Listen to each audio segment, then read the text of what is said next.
नमस्कार, बहुत स्वागत है आप सभी का। आपके साथ मैं हूं नलिनी पांडे। किसानों के नोएडा से दिल्ली कूच को लेकर भारी सुरक्षा व्यवस्था की गई है और दिल्ली बॉर्डर पर किसानों को रोकने के लिए भारी पुलिस फोर्स की तैनाती है। और इस दौरान किसानों ने बैरिकेडिंग तोड़कर आगे बढ़ने की कोशिश की। उधर नोएडा में किसानों के दिल्ली कूच के बीच भीषण जाम भी लग गया है। चीला बॉर्डर पर भीषण जाम लगा हुआ है। इसी के चलते पूरे नोएडा की ट्रैफिक व्यवस्था काफी प्रभावित हो रही है। दरअसल कल नोएडा अथॉरिटी में अपनी मांगों को लेकर धरना दे रहे किसानों और सीपी तीनों अथॉरिटी के सीईओ के साथ कई महत्वपूर्ण मीटिंग्स हुई हैं। बैठक क्योंकि बेनतीजा रही, जिसके बाद किसानों ने आज दिल्ली कूच करने का ऐलान कर दिया है। किसानों के कूच को लेकर नोएडा से सटे सभी बॉर्डर पर बैरिकेडिंग की गई है। नोएडा और दिल्ली पुलिस के साथ कोऑर्डिनेशन कर रही है। दिल्ली जाने वालों को मेट्रो का इस्तेमाल करने की सलाह दी जा रही है।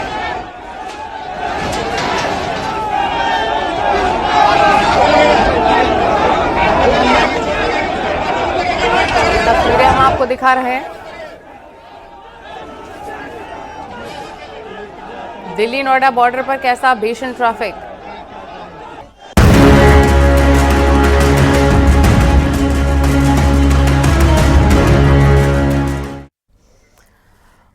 और अब बात संभल की करें तो संभल में 10 तारीख तक बाहरी लोगों के आने पर प्रतिबंध के बावजूद कांग्रेस नेता संभल जाने पर अड़े हुए हैं। संभल जाने से रोके जाने पर कांग्रेस नेता अपने पार्टी के दफ्तर में ही प्रदर्शन शुरू कर चुके हैं।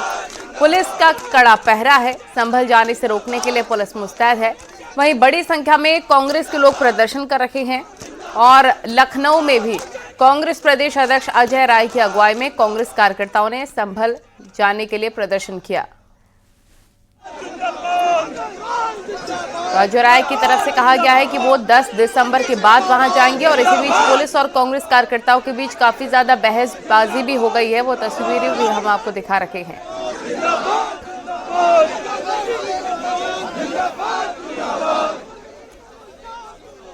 तौर से अत्याचार अन्याय के खिलाफ हम लोग सड़क पर उतर जाना चाहते थे, नहीं जाने, सड़क पर बैठे हैं। गांधीवादी तरीके से हम विरोध कर रहे हैं और निश्चित तौर से अत्याचार अन्याय के खिलाफ हम जरूर जाएंगे। जब प्रतिबंध हटेगा तो कांग्रेस पार्टी जरूर जाएगी। जिस तरह से सरकार के इशारे पर रोका गया है, हम अभी भी सत्याग्रह पर हैं, गांधी जी के मार्ग पर हैं, न्याय की मांग को लेकर हैं और न्याय मिलने तक ये गांधीवादी मार्ग और सत्याग्रह चलता रहेगा। कितनी बड़ी अराजकता है ये कि आज आप एक प्रतिनिधि मंडल जो कांग्रेस का जाना चाहता था फैक्ट फाइंडिंग के लिए, शांति की अपील करने के लिए, हमारे प्रदेश अध्यक्ष अजय राय जी की अध्यक्षता में, उस प्रतिनिधि मंडल को इस तरह से बलपूर्वक रोका जा रहा है। हम वहाँ पर कोई अशांति फैलाने नहीं जा रहे। प्रदेश की जनता जानना चाहती है, जो लोग आहत हुए हैं इस घटना में, उनसे जाकर के उनकी बात को प्रदेश की जनता तक पहुंचाना हमारी जिम्मेदारी है। एक जनप्रतिनिधि के नाते ये हमारी जिम्मेदारी है, पार्टी के नाते ये मेरी जिम्मेदारी है। और किस तरह से मेरे घर में मुझे जिस तरह की फोर्स डिप्लॉय की गई, कल रात से फोर्स यहाँ पर है। कल मुझे यहाँ पुलिस द्वारा निषेधाज्ञा की नोटिस भी सर्व की गई और रोका गया। क्या कोर्ट का कोई आदेश है कि वहाँ कोई नहीं जाएगा? अगर लोकल एडमिनिस्ट्रेशन ने अपनी नाकामियों को छिपाने के लिए 163 की नोटिस जारी करी है, तो क्या ये उचित है? ये तो पूरी तरह से अराजकता है, गुंडागर्दी है सरकार की। मुरादाबाद में भी कांग्रेस नेता सचिन चौधरी को पुलिस ने हाउस अरेस्ट कर लिया है। कांग्रेस के संभल जाने वाले डेलीगेशन में सचिन चौधरी का भी नाम शामिल है। पुलिस ने सचिन के आवास पर पहरा लगा रखा है। थाना मझोला क्षेत्र में सचिन के आवास के बाहर भारी फोर्स तैनात है।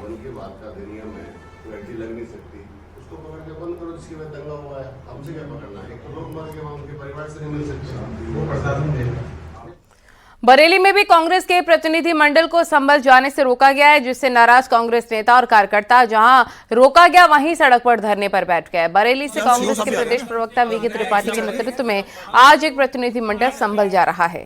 सर देखिए, ये न्याय नहीं है। हम उन पीड़ित पक्षों से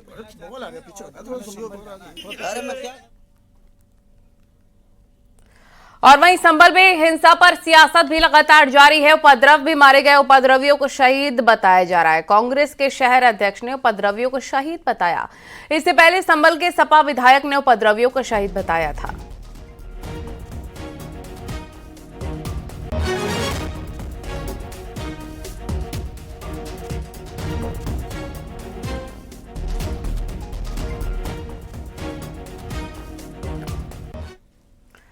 और आपको बताएं कि संभल में 24 नवंबर को हुई हिंसा की जांच के लिए गठित न्यायिक आयोग ने अपनी जांच पूरी कर ली है। कल टीम ने हिंसा के प्रभावित इलाके का मुआयना किया और शाही जामा मस्जिद का भी जायजा लिया है।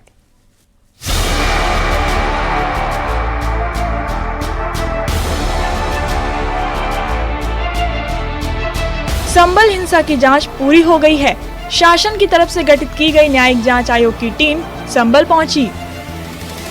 सबसे पहले न्यायिक जांच आयोग की टीम जामा मस्जिद इलाके में पहुंची और वहां लोगों से बातचीत की। इसके बाद टीम मस्जिद के अंदर गई। करीब 15 मिनट मस्जिद के अंदर ही रही और फिर मस्जिद से निकलकर संभल कोतवाली पहुंची। कोतवाली के अंदर जांच के बाद टीम हिंसा वाली जगह पर गई।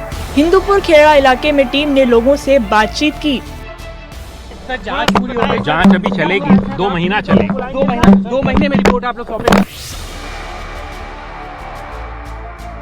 रूटीन काम के बाद न्यायिक जांच आयोग की टीम कुछ देर गेस्ट हाउस में रुकी और फिर वहां से रवाना हो गई।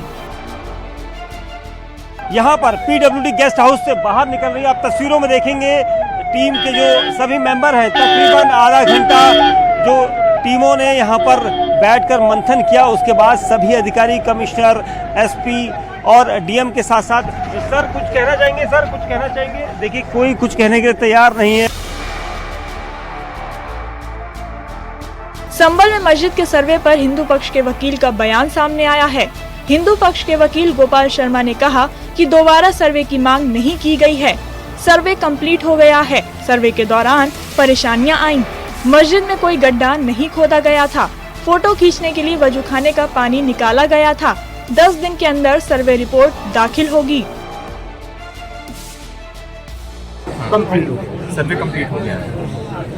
अच्छा, किसी भी तरह की क्या परेशानी आई थी सर्वे के समय में? क्या देखिए, सारे फोटो और जितने यूट्यूब पे चल रहे हैं वो आप सब लोगों को पता है। जो परेशानी आई थी तभी तो पुलिस सर्वे में बेसिकली हुआ क्या, मतलब किस तरह की फोटोग्राफी थी, वीडियोग्राफी थी, और उसके अलावा कोई सैंपलिंग या सॉइल सैंपलिंग वगैरह कुछ भी नहीं? नो। तो फिर ये वजू का पानी बाहर निकाला जा रहा है या गड्ढे खोदे जा रहे हैं जिस तरह पे बाद में नहीं, ये सब भ्रामक खबरें हैं। कोई गड्ढा नहीं खोदा गया। वजू का पानी तो इसलिए निकाला गया था कि उसकी वजू खाने की फोटोग्राफी करनी थी। संभल हिंसा में 50 और उपद्रवियों की पहचान हुई है। उपद्रवियों के पोस्टर लगाने की तैयारी है। अब तक कुल 300 उपद्रवियों की पुलिस ने पहचान की है। संभल में जामा मस्जिद पर एएसआई का कंट्रोल नहीं है। स्थानीय लोगों ने मस्जिद पर कब्जा कर रखा है। एएसआई को अपनी ही संपत्ति का निरीक्षण नहीं करने देते हैं। वहीं मस्जिद में निर्माण कर मस्जिद के मूल रूप को बदल दिया है, ऐसा दावा किया जा रहा है। ये चौंकाने वाला खुलासा डिस्ट्रिक्ट कोर्ट में दिए गए एएसआई के हलफनामे में हुआ।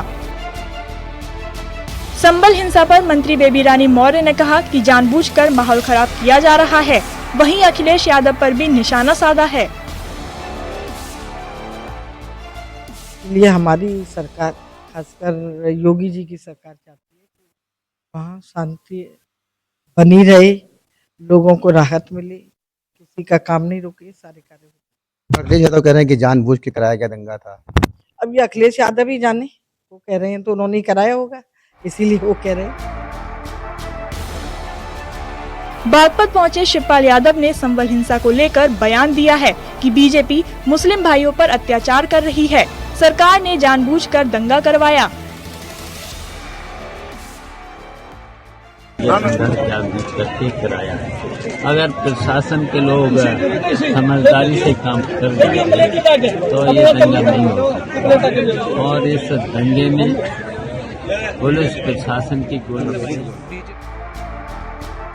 संभल में भले ही अब हालात बदल रहे हैं और बवाल के बाद अब अमन चैन लौट रहा है, लेकिन सियासी बयानबाजी भी जारी है। न्यूज़ 18 के लिए ब्यूरो रिपोर्ट।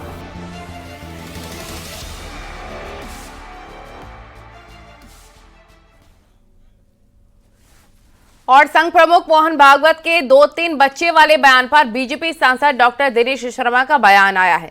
उन्होंने संघ प्रमुख के बयान का समर्थन किया और कहा कि भारत कहीं बूढ़ा देश ना बन जाए, इसलिए ये चिंता करना जरूरी है। हाल में जो रिपोर्ट आई है वो बेहद चौंकाने वाली है। प्रजनन दर काफी ज्यादा घट रही है। वो आज 2.1 का जहां पर आया है, तो इसमें मुस्लिम आबादी की दर भी पहले से कम हुई है और हिंदू की आबादी दर तो बहुत ही कम हुई है। जो 3.4 हुआ करती थी हिंदू प्रजनन दर की, वो आज 1.9 के आसपास पहुंच गई है। ये चिंता का विषय है कि भारत कहीं बूढ़ा देश ना बन जाए। उन्होंने हिंदू और मुसलमान का वर्गीकरण करके नहीं, उन्होंने भारत की जो व्यवस्था है, जो विकास है, उसके संदर्भ में मैं जो समझता हूँ, हमको लगता है कि वो उनकी चिंता का विषय रहा है।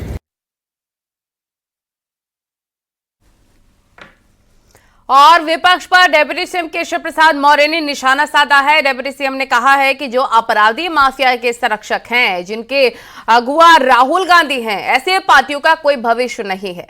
हरियाणा, महाराष्ट्र की तरह दिल्ली में भी कमल खिलने जा रहा है और गठबंधन के झूठ का जाल जनता ने समझ लिया है। होने दो जी, चाहे जितनी बैठक करें। बैठक इनकी हुई थी लोकसभा चुनाव से पहले माननीय नरेंद्र मोदी जी को देश का प्रधानमंत्री बनने से रोकने के लिए, लेकिन माननीय मोदी जी तीसरी बार प्रधानमंत्री हैं। हरियाणा में इन्होंने आम आदमी पार्टी के साथ गठबंधन होना था, वो उनका टूट गया। महाराष्ट्र में ये सब गठबंधन करके लड़े, इनका सुपड़ा साफ हो गया। अब दिल्ली विधानसभा चुनाव होंगे, वहां पर भी भाजपा का कमल खिलेगा, वहां भाजपा की सरकार बनेगी। उपचुनाव में तो आप एक तरफा भाजपा की विजय देख ही रहे हैं। तो इंडी गठबंधन का भी कोई भविष्य नहीं है। जो जिस गठबंधन के नेता झूठ बोलने की ऑटोमेटिक मशीन श्री राहुल गांधी जी होंगे, उसका, और जो गुंडों, अपराधियों, माफियाओं, दंगाइयों के अगुआ और जो फर्जी पीडीए के डायरेक्टर बनकर के श्री अखिलेश यादव जी लोगों को गुमराह करने का काम कर रहे थे, उनकी पोल खुल चुकी। धन्यवाद। समाजवादी पार्टी के नेताओं के डेलीगेशन ने मुरादाबाद जेल में संबल हिंसा के आरोपियों से मुलाकात की और इस डेलीगेशन में एसपी के विधायक नवाज जान खान, समरपाल सिंह, पूर्व सांसद एसटी हसन भी शामिल रहे। इस दौरान एसटी हसन ने प्रशासन पर कई गंभीर आरोप लगाए हैं।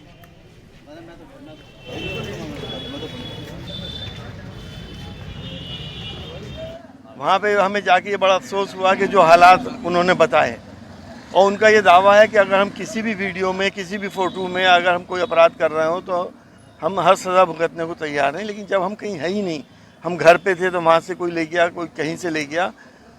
1-2-3 लोग ऐसे थे जो मुसलसल रोते ही रहे हमारे सामने, तो हमारा भी दिल भर आया कि ये इंसानों के ऊपर इतना जुल्म नहीं होना चाहिए। उनके तमाम निशानात हैं जिस्म के ऊपर, नील पड़े हुए हैं। 3 दिन तक कोतवाली में उनकी पिटाई की गई, उसके बाद उनको यहाँ भेज दिया गया।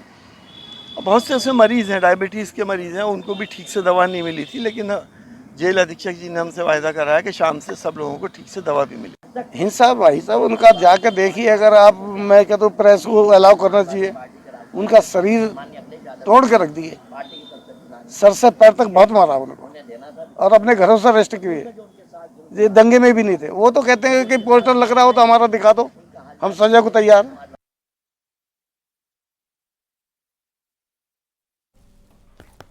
और बीजेपी संगठन चुनाव को लेकर प्रदेश मुख्यालय में बड़ी बैठक हो रही है और बैठक में संगठन चुनाव के अधिकारी महेंद्र नाथ पांडे और राष्ट्रीय महामंत्री संगठन विनोद तावड़े मौजूद हैं।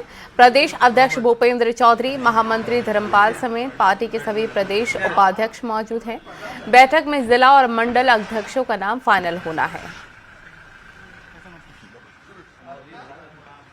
संगठन चुनाव, अब बूथ चुनाव अंतिम चरण में है और उसके बाद कब तक जिला अध्यक्ष की घोषणा हो जाएगी? अब सब उचित समय में बताएगा। भारतीय जनता पार्टी के संगठनात्मक चुनाव को लिहाज से आज एक बड़ी बैठक का आयोजन भारतीय जनता पार्टी के राज्य मुख्यालय में हो रहा है और आप तस्वीरों में देख सकते हैं उत्तर प्रदेश सरकार के मंत्री धर्मपाल जी बैठे हुए हैं, सीनियर नेता हैं भारतीय जनता पार्टी के। इसके अलावा आप तस्वीरों में देखिए पंकज सिंह जी प्रदेश उपाध्यक्ष हैं, विधायक हैं, जेपीएस राठौर जी बैठे हुए हैं। भारतीय जनता पार्टी के तमाम जो दिग्गज नेता हैं आप तस्वीरों में देख सकते हैं, तो यहाँ बैठे हुए हैं। जाहिर सी बात है संगठनात्मक चुनाव के लिहाज से ये काफी अहम बैठक है और इसमें एक पूरी निर्वाचन की जो प्रक्रिया है भारतीय जनता पार्टी में अलग अलग पदों पर, आप देख सकते हैं सोमेन तोमर जी ऊर्जा मंत्री हैं, उत्तर प्रदेश सरकार में राज्य मंत्री हैं, वही बैठे हुए हैं। तमाम जो भारतीय जनता पार्टी के वरिष्ठ नेता हैं वो इस बैठक में मौजूद हैं। ये बैठक आगामी जो 2027 का विधानसभा का चुनाव है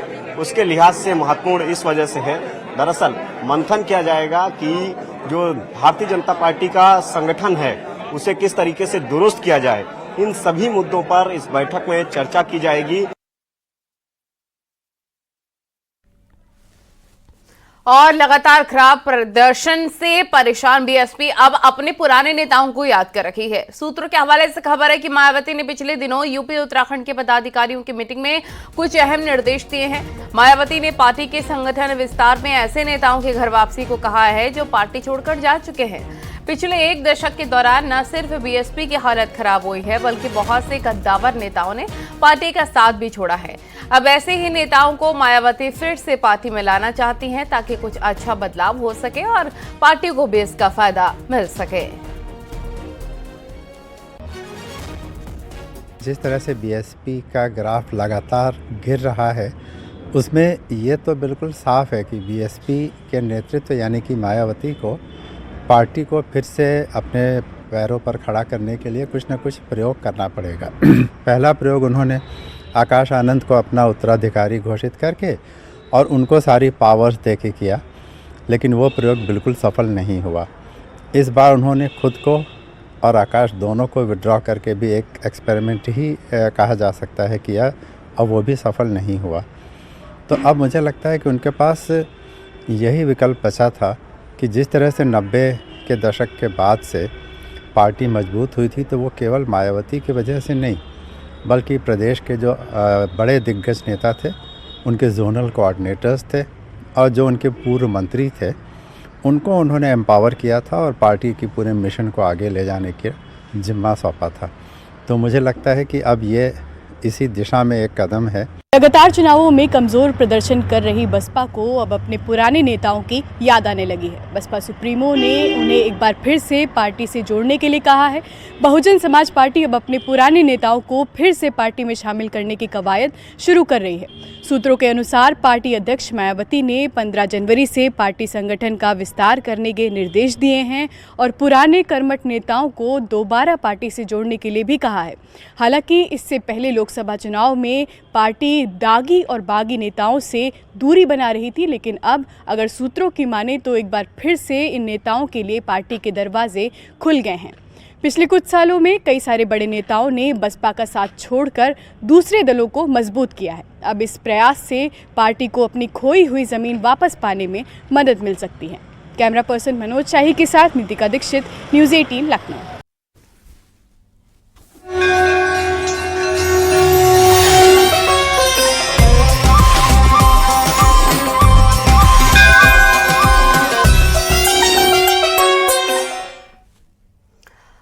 और योगी सरकार महाकुंभ को दिव्य और भव्य के साथ ही स्वच्छ, सुरक्षित, ग्रीन और डिजिटल कुंभ बनाने की तैयारी में जुटी हुई है। महाकुंभ का आयोजन पूरी तरीके से सुरक्षित हो, इसके लिए व्यापक इंतजाम किए जा रहे हैं। 2019 के कुंभ में जहां 24 करोड़ से ज्यादा श्रद्धालु आए थे, वहीं इस बार 40 करोड़ से ज्यादा श्रद्धालुओं के आने का अनुमान है। और यही वजह है कि आपदा प्रबंधन विभाग युद्ध स्तर पर तैयारियों में जुटा हुआ है।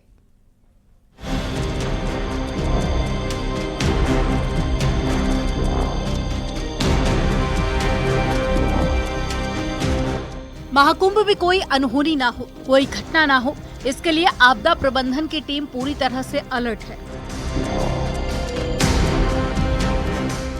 इस बार 40 करोड़ से ज्यादा लोगों के आने का अनुमान है। ऐसे में खास रणनीति तैयार करने में आपदा प्रबंधन की टीम लगी है। सबसे बड़ी चुनौती क्राउड मैनेजमेंट की है, जिससे निपटने के लिए पूरा अमला जुटा हुआ है।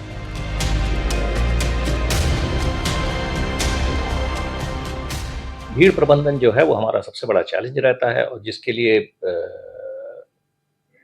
हमारा जो पुलिस डिपार्टमेंट है बहुत ही अनुभवी है और इतना तजुर्बा है इनके पास कि भीड़ कैसी भी हो उसका प्रबंधन सबसे अव्वल दर्जे का रहेगा। ठीक।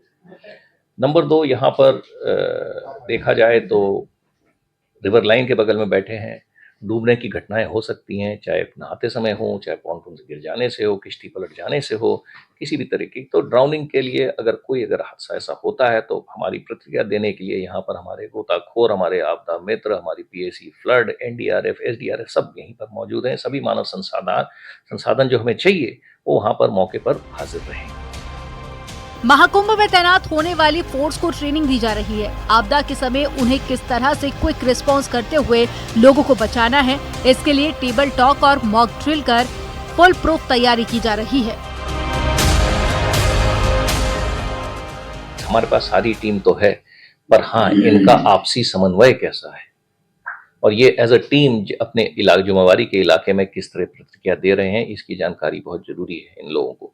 तो हमारा पूरा प्रशिक्षण इस पर बेस्ड है कि इंडिविजुअल ट्रेनिंग सबको दे दी गई है। इसके बाद हम जो टेबल टॉप एक्सरसाइज चलाने जा रहे हैं 17 तारीख को, कि एज अ टीम बैठ के आप अपनी प्रतिक्रिया दीजिए और बताइए ऐसी स्थिति में आप क्या प्रतिक्रिया देंगे।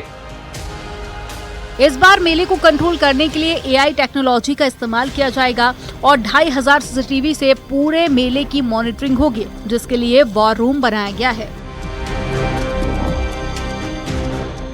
कोई भी आधुनिक यंत्र ऐसा नहीं है जिसका यहाँ प्रयोग ना हो रहा हो। उदाहरण के तौर पर मैं सबसे पहले सबको ये 2500 जो हमने कैमरे लगाए हैं शहर भर में और मेला क्षेत्र में, जो कि हर एक जगह पर निगरानी रखे हुए हैं, और इन सब कैमरास को इंटीग्रेट करके अपने कंट्रोल रूम्स में लाया गया है। उधर पर अलग लोग बैठे हैं जो हर एक कैमरे को अपने स्क्रीन पर देख रहे हैं, मॉनिटर कर रहे हैं। अगर कोई स्थिति उत्पन्न हो रही है तो इनके पीछे हमारे संचार के संसाधन लगे हुए हैं जो कि ग्राउंड पर लोगों को बता रहे हैं कि देखिए आपके यहाँ शायद ऐसी स्थिति हो जाए, इसका जो भी आपकी योजना है उसके हिसाब से काम करिए। मेले में आग बुझाने के लिए रोबोट्स का इस्तेमाल किया जाएगा। डूबते हुए लोगों को बचाने के लिए लाइफ बॉय को पानी में उतारा गया है जो बैटरी से चलेगा। इसके अलावा भी कई ऐसी तकनीक का इस्तेमाल किया जा रहा है जो मेले को किसी भी आपदा से सुरक्षित रखने में सहायक होगा। तो एआई का हम प्रयोग कर रहे हैं कि हाँ, हमारी किन सड़कों पर कितनी भीड़ चल रही है, ट्रैफिक, व्हीकल ट्रैफिक कितना आ रहा है, हमारा रेलवेज पर कितना ट्रैफिक अंदर आ रहा है, क्राउड हमारा कितना एक जगह पर चल रहा है। एआई के तरीके से हम इनको पता लगाने की कोशिश कर रहे हैं। यही नहीं, आपने डिजिटल बोला, हाँ, हमारे पास डिजिटल रोबोट्स लगे हुए हैं, हमारे पास डिजिटल लाइफ बॉयज हैं कि हाँ, अगर कोई आदमी वहां तक नहीं पहुंच पा रहा है तो हम डिजिटल लाइफ बॉय को वहां तक पहुंचा पाए। तमाम तैयारियों के साथ साथ आपदा प्रबंधन विभाग मेले को भव्य रूप देने की तैयारियों में जुटा हुआ है। एनडीआरएफ, एसडीआरएफ, फायर विभाग और पुलिस, पैरामिलिट्री और जल पुलिस सभी को विशेष ट्रेनिंग दे रही है, जिससे कि महाकुंभ की सुरक्षा में कोई चूक न हो। Bureau report, news 18। मुरादाबाद में ब्राह्मण महाकुंभ 2024 का आयोजन हुआ और ब्राह्मण महाकुंभ के दौरान श्री राम मंदिर आश्रम धामपुर के पीठाधीश्वर महंत राधेश्याम व्यास ने सनातन बोर्ड का मुद्दा उठाया। सभी संतों ने एकमत से सनातन बोर्ड बनाने की मांग को सही ठहराया और कहा कि देश में सनातन बोर्ड बेहद जरूरी है। मैं भी एक ग्रामीण परिवेश से आती हूँ, लेकिन ये हिंदुस्तान है, ये हिंदुओं का राज्य है। उन्हें तो केवल रख लिया गया, जैसे पाकिस्तान में केवल उनका राज है, लेकिन इन्हें रख लिया गया और वो भी केवल बहुत विचार के नहीं किया गया, ऐसा मेरा मानना है, जिसके कारण ये झगड़ा होता है। जबकि हिंदू राष्ट्र में वक्फ की आवश्यकता नहीं। अगर आप उनका वक्फ बनाते हैं तो हमारा सनातन वक्फ भी बनना चाहिए, क्योंकि सनातनी बहुसंख्यक है, वो तो अल्पसंख्यक है। उनके लिए तो आप सबसे आगे पार्टियां पहुंच रही हैं, केवल एक पार्टी है जो उनका खिलाफत है। खबरों में आगे बढ़ते हैं। मिर्जापुर में बदमाशों ने पेट्रोल पंप पर पिस्टल दिखाकर कैश काउंटर से लाखों रुपए लूट लिए हैं। लूट की ये वारदात सीसीटीवी कैमरे में रिकॉर्ड हो गई है। लालगंज थाना क्षेत्र के बस्तरा मोड़ के पास स्थित ज्ञानगंगा पेट्रोल पंप की घटना है और बताया जा रहा है कि मोटरसाइकिल से पहुंचे बदमाश पेट्रोल पंप पर कैश काउंटर के अंदर घुसे। नकाबपोश दो बदमाश हाथ में पिस्टल लेकर कैश काउंटर पर बैठे कर्मचारियों को धमकाने लग गए और इसके बाद दोनों बदमाशों ने जबरन पिस्तौल दिखाकर दोनों कर्मचारियों से कैश काउंटर का ताला खुलवाया और उसके अंदर रखे लाखों रुपए नकदी लेकर फरार हो गए। सूचना पर मौके पर पहुंचे पुलिस अधिकारियों की टीम ने घटनास्थल की जांच की। सीसीटीवी फुटेज के आधार पर पेट्रोल पंप पर आए बदमाशों की पहचान की जा रही है।